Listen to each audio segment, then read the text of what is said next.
урматтуу кыргызстандык туугандар, дагы эле мен Арзыбек. Бүгүнкү видеодо болсо ошол Нуржигит менен бир аз маекте болобуз. Нуржигит болсо Кыргызстандан келип, мен менен жүргөлү бир жумадан ашты.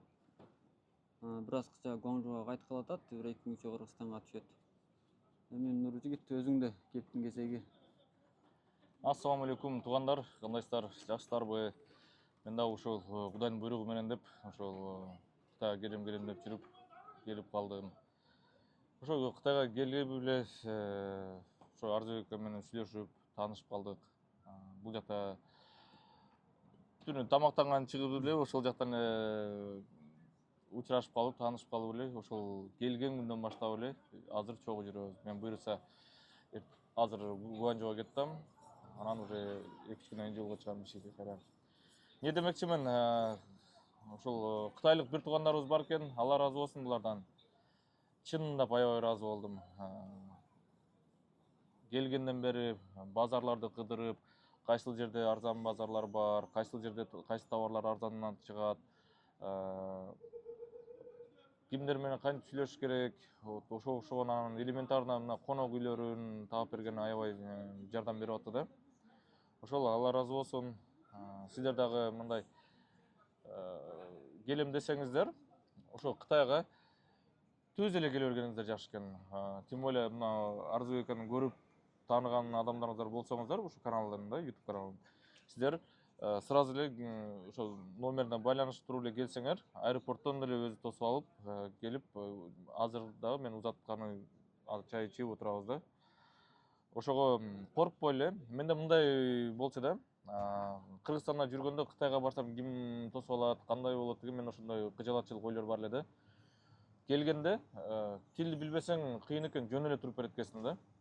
Башка чет өлкөгө чыксаң дагы элементарно мына Кыргызстандагы иштеп аткан биздин WhatsApp же болбосо баягы чат GPT переводчиктерибиздин бүт бардыгы мына башка мамлекетке барсаң иштей берет да.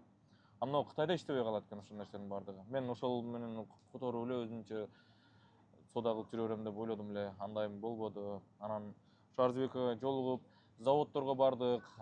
Буйруса аябай чоң мындай иштерди кылса болот экен да. Биз ошолорго барып сүйлөшүп, пландарды түздүк. Çok хорошо. У него есть еще немесе каргосу да бар экен да.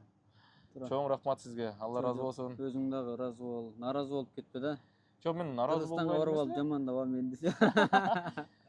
Жок, буюрса али көбүштүшөбүз деп мен ойлоп калдым. Себеби мага керектүү товарлардын бардыгы ушул шаарда экен да. Иу деген шаардабыз азыр. Анан Иу деген шаардан дагы мындай алыш товарларды алыш кыйын экен да. Мындай жөн барсаң алыш кыйын экен.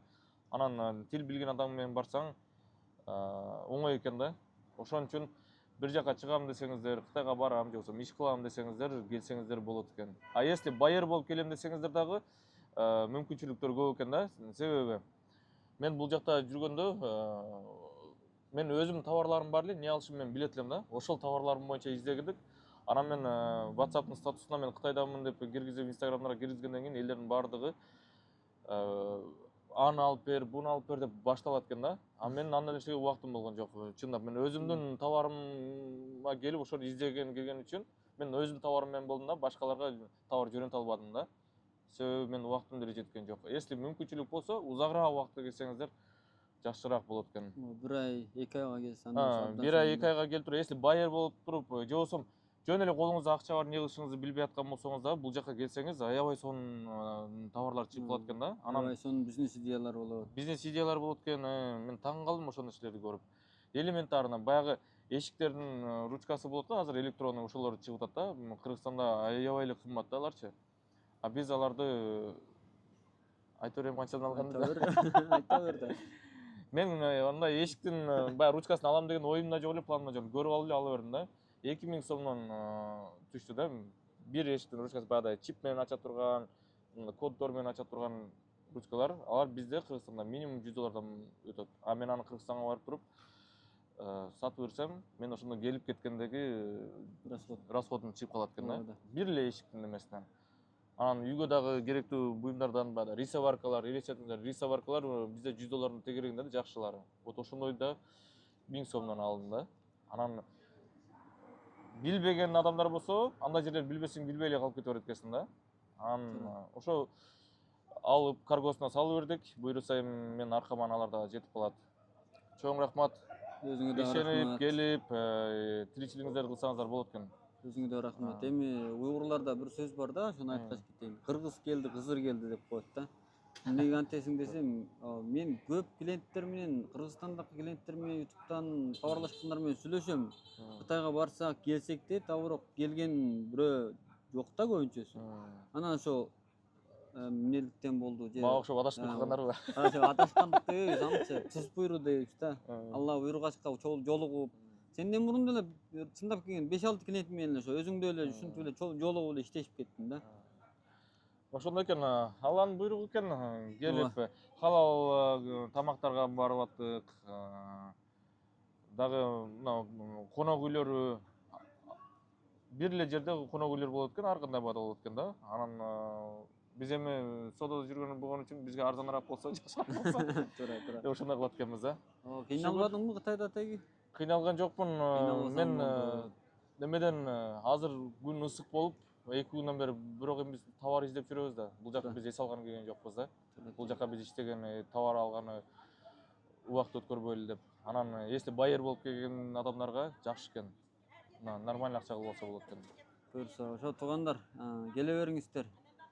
Келе бериңиздер, каршы алабыз, тосуп алабыз. Керек болсо дагы эле айтарым, алдыңкы видеолорумда айтып кеттим. Силер келсеңер Кытайда силерди көз каранды кылбайм. Ага мүмкүнчүлүгүм жетет буюрса.